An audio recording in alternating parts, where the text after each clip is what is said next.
Olá, seja muito bem-vindo e muito bem-vindo ao espaço virtual da disciplina de Filosofia, Antropologia e Ética. E hoje nós vamos conversar sobre um filósofo que é muito importante no cenário da filosofia contemporânea, que é Martin Heidegger. E para conversar conosco sobre Heidegger, a gente trouxe o professor Ibrahim, que é doutor em filosofia pela Gregoriana e também professor do Departamento de Filosofia da PUC Minas. Olá, Ibrahim. Muito bem. Ibrahim, para a gente começar, para a gente introduzir o debate, a nossa conversa, eu queria que você pontuasse ou explicasse para nós quem é Heidegger nessa infinitude de pensadores que existem, né? Assim, e qual é a importância do Heidegger numa perspectiva contemporânea, assim, quais são os impactos que ele traz? Heidegger, o próprio nome já indica, né? Um filósofo alemão, nasce em 1889 e tem uma grande influência na filosofia. É claro que o seu trabalho mais importante se dá aí a partir na primeira metade do século XX, né?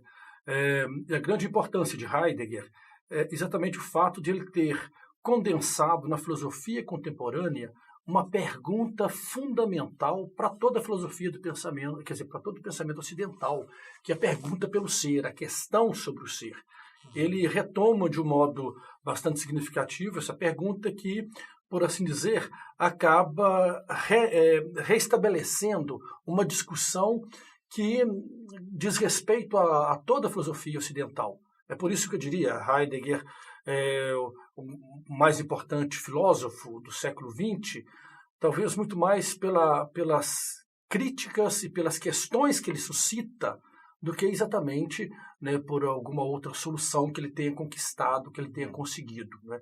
Porque reestabelecer a problemática sobre o ser na dimensão ontológica, no âmbito da fenomenologia nascente, depois no âmbito de uma filosofia da existência, da vida, quer dizer, isso traz para Heidegger uma grande importância no cenário filosófico e, naturalmente, é um filósofo que produz na contemporaneidade grandes, digamos, outros intérpretes. É impossível contornar Heidegger quando se fala da filosofia contemporânea. É preciso partir um pouco dele. Sim, e então partindo de Heidegger, né, assim, um conceito ou uma perspectiva bastante importante é a da analítica existencial. E talvez aqui seja um terreno fértil para a gente conversar sobre vários outros elementos da filosofia heideggeriana. E eu queria que você pontuasse o que a gente pode entender como analítica existencial. Veja, é claro que, como nós até comentamos, que Heidegger ele restitui à filosofia a sua grande questão, que é exatamente sobre o ser. O que é o ser? Né? O que significa basicamente dizer isso? Dizer o de alguma coisa, né? Nós dizemos tudo o que dizemos o quer dizer, o verbo ser, não somente na sua verbalidade, na sua dimensão linguística, também na sua dimensão ontológica, né? Uma linguagem que é ontologia nesse sentido. Quer dizer, como é que o homem diz o e o das coisas, o referir-se às coisas que são, né? Tudo aquilo que é.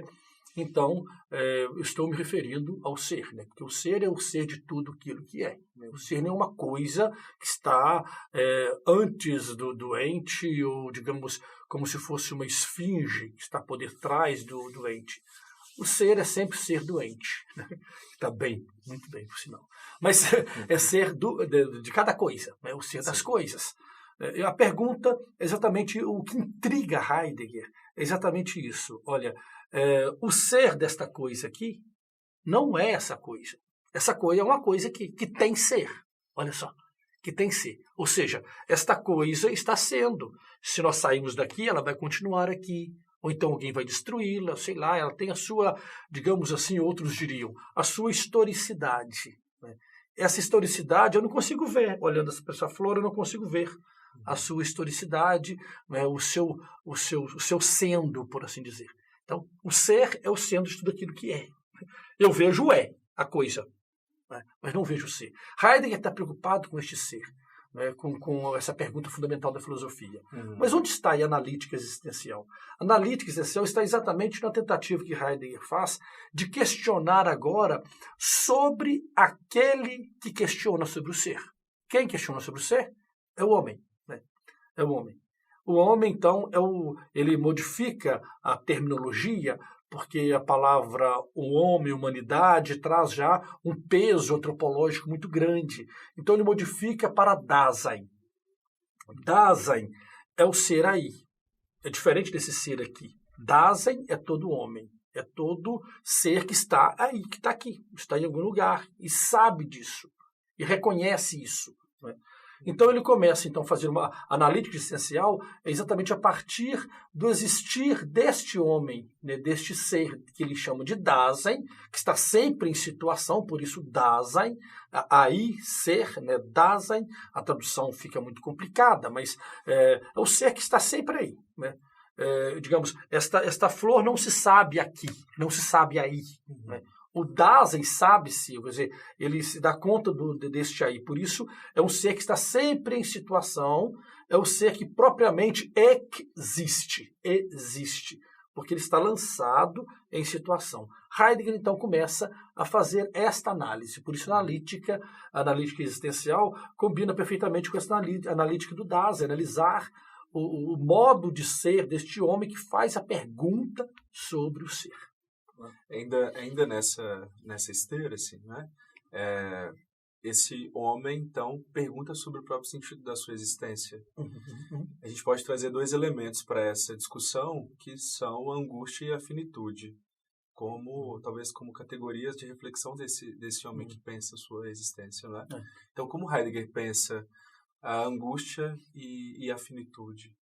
Vejo que estamos aqui situados, quando falamos dessa analítica da existência, né, situados aqui no Ser e Tempo de Heidegger, que é o texto que ficou mais famoso de Heidegger, e de fato é um texto que ele mesmo preza muito.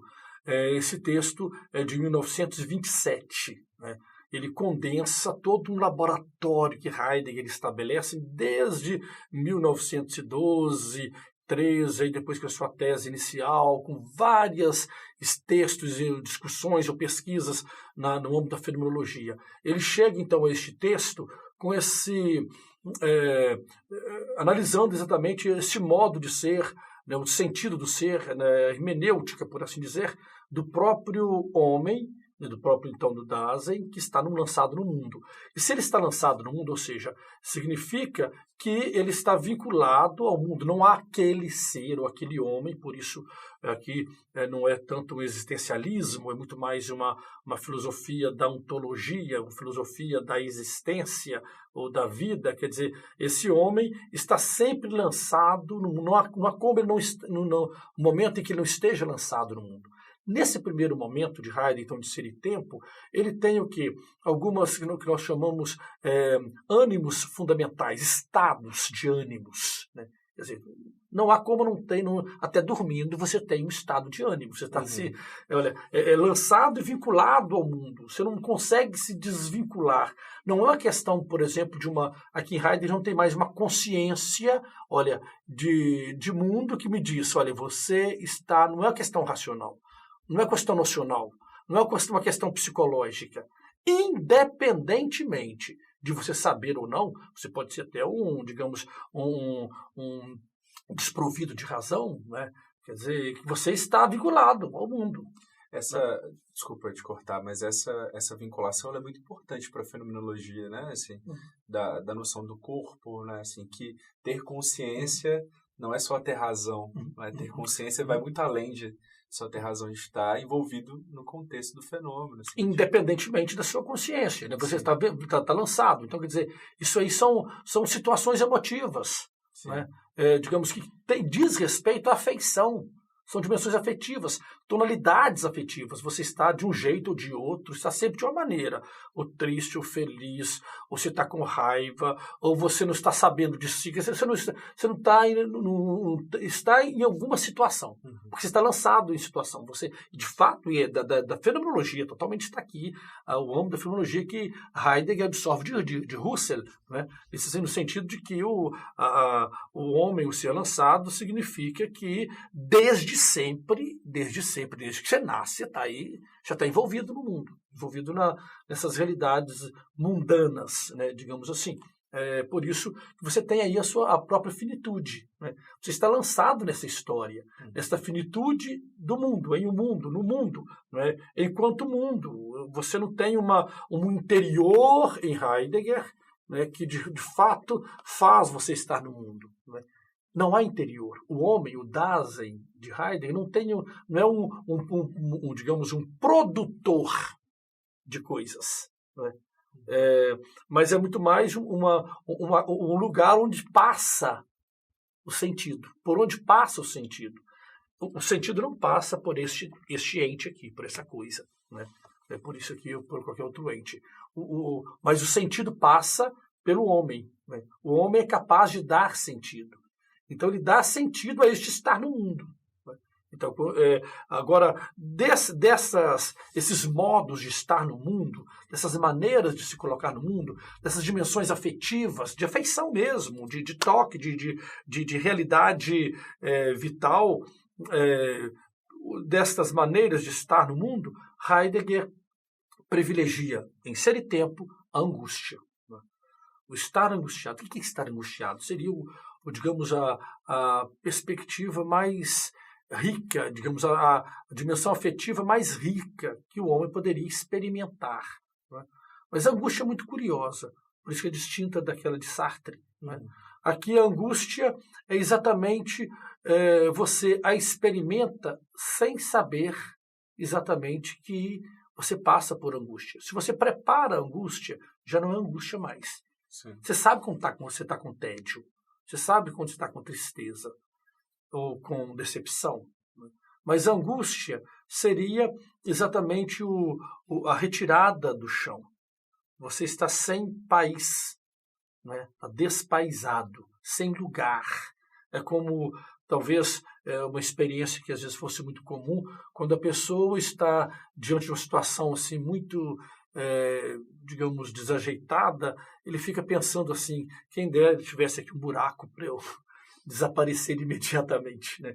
Mas esse estado da angústia, ele é tão forte, é tão intenso, que ele é uma experiência, posteriormente Heidegger vai lembrar isso, né? Mas por enquanto ele tempo está nesses âmbitos, mas ele vai dizer que é uma experiência do nada que é o Dasein. O homem é o nada. E essa experiência do nada, que eu vou conseguir falar só depois, é a experiência mais rica, curiosamente. A angústia, para Heidegger, é aquilo que nos sufoca a palavra. No momento da experiência da angústia, olha a questão mística entrando aqui em Heidegger, nesses modos de expressar, né? A angústia é aquele momento que você tem a palavra sufocada, não se sabe na angústia, não se reconhece na angústia, não tem sentido nenhum, absolutamente.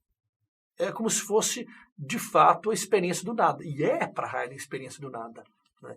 Esta experiência, ela pode ser narrada, relatada, né? Mas só depois que ela passa, né? Você passa por ela. E ela te transforma, né? Enriquece, por assim dizer, né, os caminhos das suas escolhas. Por quê? Neste momento, o homem, o Dasein, o homem, enquanto Dasein, enquanto ser aí, ser de experiência, se dá conta da sua finitude. Dá-se conta da sua finitude, que é lançado no mundo, né, significa exatamente fazer escolhas.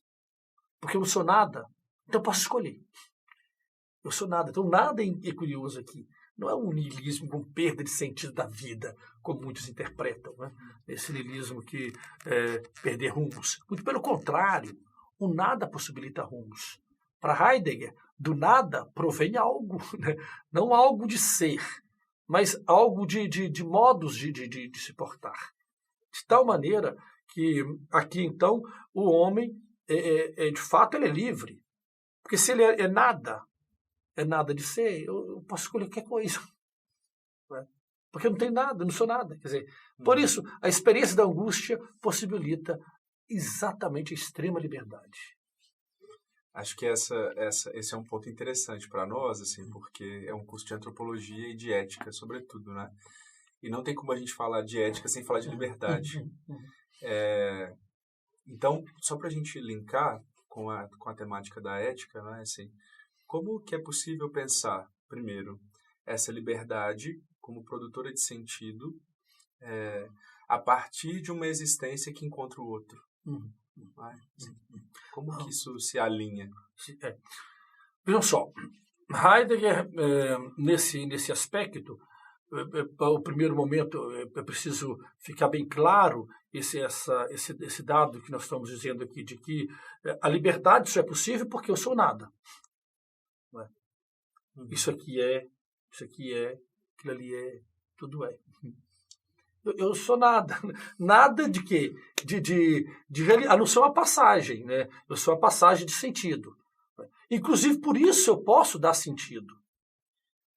Porque aquilo que já tem sentido, não poderia dar sentido. Porque se já tem sentido, olha, o sentido que ele daria seria o próprio sentido que ele já tem. Né? Ou então uma variação do mesmo. Né?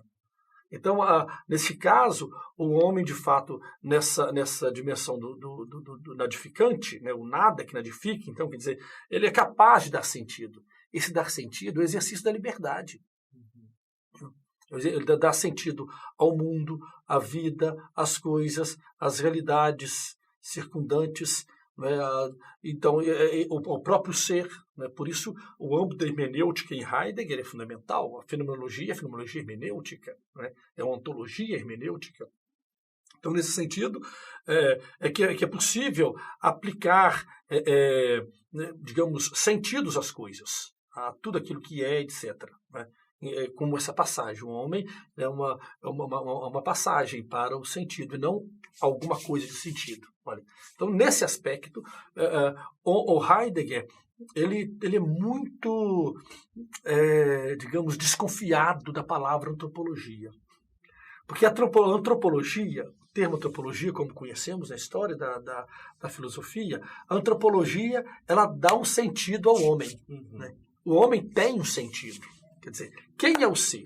Quem é o ser humano? Ser homem. Ser homem é isso, aquilo, que seja até no sentido marxista do trabalho, que seja no sentido da essencialista, ou que essencialista, por exemplo, de uma matéria e forma, né, que seja, né, um corpo de relação, que seja digamos, um animal simbólico. Qualquer uma dessas dimensões que nós conhecemos da antropologia, para Heidegger é meio estranha, são estranhos. Estranhos porque isso carrega de sentido este ser. Então, se este ser já me aparece com sentido, como é que ele vai implicar sentido? Então, ele está reproduzindo a si mesmo. Heidegger vai dizer, inclusive, recuperando a dimensão do ser. Que este homem, que é o Dasein, então, agora, que não é um anthropos, né? Ele é capaz de dar sentido porque ele não tem sentido. O sentido dado de antropologia só foi possível porque existe um Dasein no mundo, anteriormente, por onde passam os sentidos. E esse sentido aqui de antropologia foi assumido como ponto inicial. Né? Aliás, essa é a grande crítica que ele faz, por exemplo, a Kant, ao antropocentrismo de Kant. Antes, qualquer homem que tenha esse sentido, ele tem que existir, anterior à existência. Então é dessa existência que é possível dar sentidos. Se o homem, então, o Dasein, já tivesse sentido, nem esse sentido seria dado. Algum sentido é dado porque, por isso ele é desconfiado dessa dimensão antropológica, e aí também é um problema ético. Né? Heidegger fica problemático a questão ética exatamente por isso, porque se a ética nasce de uma antropologia, olha, de um modo de entender o homem, não é? Então a ética está incorporada em princípios que se esquecem, afinal de contas, do sendo da vida que é. Percebe? Sim. Aí teria teria um descompasso. Né? Por isso Heidegger ele despreza muito essa terminologia. Não significa que ele seja, digamos, totalmente contra uma antropologia, uma ética. Não é isso. Não é isso. Ele só quer dizer o seguinte, que nenhuma antropologia e nenhuma ética vai ser origem. Vai estar na origem. Ela vai ser sempre um sentido dado por aquele que tem a possibilidade de dar sentido, que é o homem que está imerso no mundo. O problema é que esse sentido assume uma perspectiva determinista como origem e passa para a origem, é domínio para Heidegger. Se fosse colocar-se no sentido ético, toda a metafísica, todo o projeto filosófico, inclusive o de Marx ou qualquer outro projeto de liberdade, ele se instaura como um domínio anterior e se esquece exatamente da dimensão do sendo, tudo aquilo que é. Mas a saída para uma discussão ética, mesmo incorporando não esse ponto que a antropologia e a ética chegaram, mas essa base do ser acontecendo, do ser no mundo, olha, enfim, há uma saída ou não há? E uma pergunta que se faz a Heidegger, se ele não vai escrever uma ética, ele simplesmente responde, leiam se ele tempo. Leiam as coisas sobre o cuidado, sobre a realidade de finitude do mundo, sobre o ser no mundo, ser lançado, a afetividade. Leiam isso. Olha, o problema, a questão complicado para Heidegger, é que ele não consegue não ver como, que entra em crise mesmo, é uma ética sistematizada. Sim. Com parâmetros que tem assim, olha, uma dimensão de um ser, como se eu pudesse, digamos, caracterizar um grupo de homens que seriam estes, sim. Seria o homem que é possível de ética. Então, a sistematicidade é complicadíssima. E para Heidegger, essa sistematização ela é defeituosa, principalmente, aliás, a partir da tradução que os modernos dão para aquela célebre frase de Aristóteles, né, o homem como zoon, logon e hon. O homem é um animal, tradução, racional. Um animal racional? Aristóteles não quis dizer isso. Uma péssima tradução que os modernos fazem. Os modernos aí, desse período aí do século XVII, do século XVIII, né, os iluministas, que propõem essa como se o homem fosse uma realidade racional. Isso passa para nós, e é comum, né? Se a gente falar, mas o homem é um animal racional, né, que acaba sendo a melhor definição, né? E Heidegger vem decompor exatamente, não é um animal racional. O que Aristóteles queria dizer é logos, é um animal relacional, que está lançado, que fala com o outro, que conversa. Ele tem um termo lá que fica muito curioso. Ele diz o seguinte, a melhor tradução para isso seria Der Mensch ist ein Seienden, das Zeitung liest. Ou seja, o homem é um animal, um ente, que lê jornal. É isso que Aristóteles quis dizer. Quase cinicamente, né? Seria muito melhor essa tradução, mas é um racional, como se estivesse dando um atributo, né, de essencialidade a este animal, em distinção, inclusive, com o outro. Né?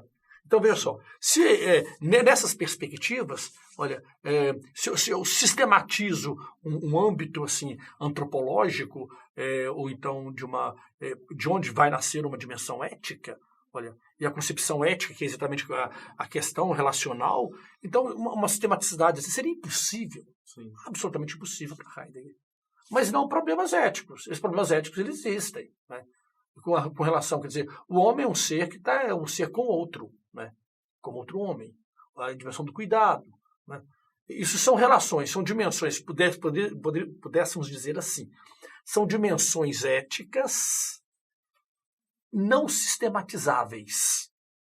Não são princípios determináveis. São dimensões relacionais. Olha, da própria vida, atenção para com a técnica, por exemplo, atenção para com aquilo que mata, para com aquilo que faz sofrer, porque onde está o problema pode estar também a solução.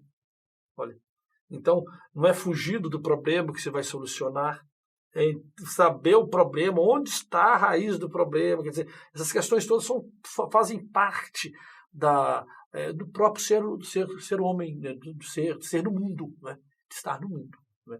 Nesse sentido, talvez fosse possível falar de dimensões éticas, e o próprio Heidegger possibilita isso, né, jamais criar aí um sistema, quer dizer, um estudo ético. Sim, uma obra sistemática, enfim, com um dever fazer. Né? Não, jamais. Isso talvez seria bem difícil. Mas eu acho que esses elementos, o elemento do cuidado é importante, né? Até mesmo para a gente pensar uma reelaboração de uma perspectiva ética, né? Não nesses grandes sistemas, mas a partir do cuidado da relação. A dimensão do cuidado é uma digamos, juntamente com a angústia e tal, tantos outros, mas um dos temas mais famosos, né, do ser e tempo, né, que Heidegger naturalmente considera, porque para ele, dos modos de ser do homem, né, um dos modos fundamentais, né, é exatamente o ser cuidado. O homem sempre cuida de alguma coisa, cuida de alguém, cuida do seu próprio carro, cuida da sua aparência. Olha, ele acontece no mundo como cuidado, sempre. Está sempre cuidando de alguma coisa. Agora, a questão é essa, né? Nós poderíamos ver como é que eu estou cuidando demasiadamente. Um cuidado demasiado é uma preocupação. A preocupação não parece uma coisa boa, né? O cuidado em demasia seria, digamos, talvez um ciúme, né? Seria, digamos, sufocar as pessoas. Né? Então, essas dimensões, ou então, imagine só que você dê mais valor ou cuide mais do seu carro do que do seu filho. Né? Então, são dados que são próprios do ser humano como ser lançado, né? Mas que essa dimensão do cuidado tão pouco depende exatamente de uma consciência racional. Né? O homem está sempre em cuidado. Você pode dar atenção a isso, é possível. Aliás, é da própria fenomenologia, dar atenção às manifestações, né, do meu próprio cuidado, do cuidado do outro, etc. Né?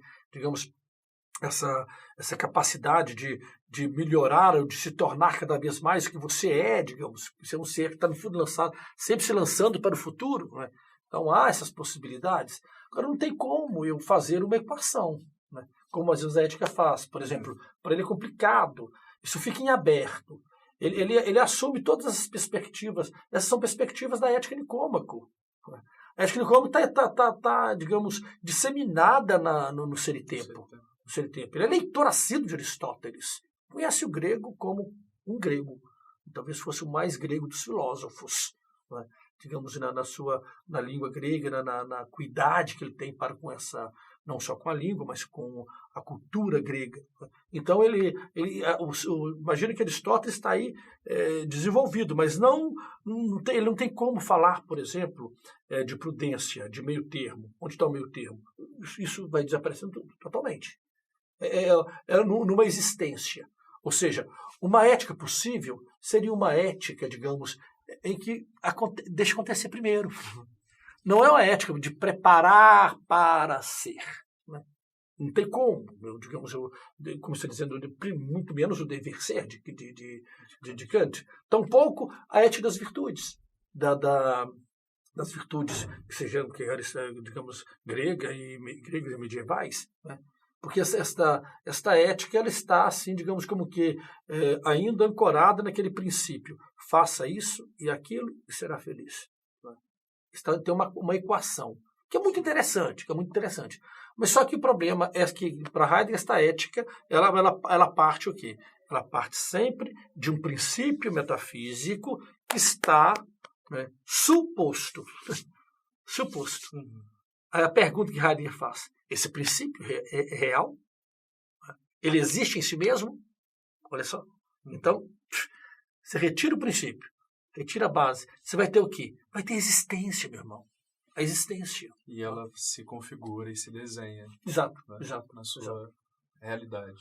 E aí se torna problemático, naturalmente. Você fala assim que é um problema? É um problema complicado, né? Alguns criticam, né, de ser elitista por isso, né? Digamos, condescendente com as violências, né?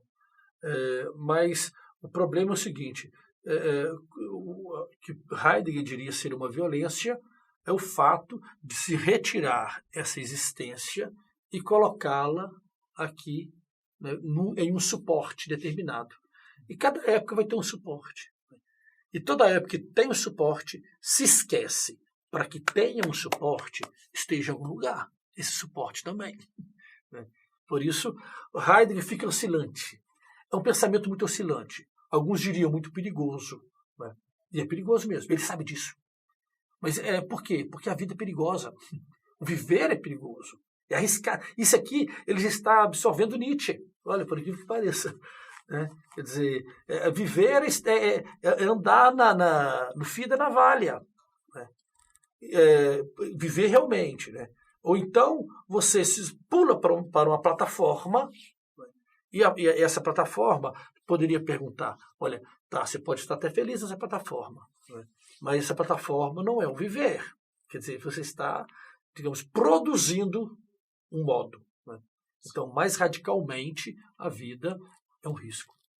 Ótimo, ótimo, ótimo. Fico muito feliz em ter você aqui. Ibrahim é um dos professores que foi meu professor que eu tenho mais apreço e admiração. Assim. Obrigado por essa aula, Ibrahim. E já que viver é um risco, enfim, como você tem assumido esse risco de existir, né?